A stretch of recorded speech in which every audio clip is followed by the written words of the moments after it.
বিসমিল্লাহির রহমানির রহিম।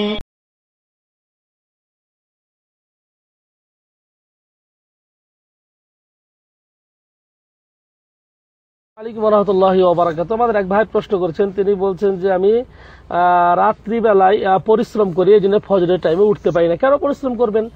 আপনি পরিশ্রম যতটুক পরিশ্রম করলে আপনার সালাত ছুটে যাবে না, আবার ইবাদতে বিঘ্ন ঘটবে না, ততটুকু করবেন আপনি।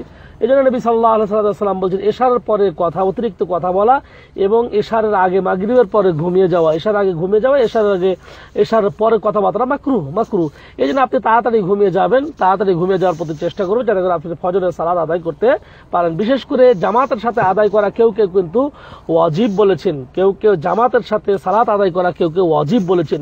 সুতরাং এই ব্যাপারটা খুব খেয়াল রাখবেন যে আপনি যেন জামাতের সাথেই যেন আপনি সালাত আদায় করতে পারেন। হ্যাঁ, কখনো যদি হঠাৎ এরকম হয়ে যায়, অতিরিক্ত চাপে কোনো কারণে ঘুম থেকে উঠতে পারেন না, সেই দিন আপনি যদি উঠে পড়ে নেন তাহলে আপনার হয়ে যাবে, কিন্তু এটা যেন অভ্যাসে পরিণত না করে নেন। জাযাকাল্লাহ।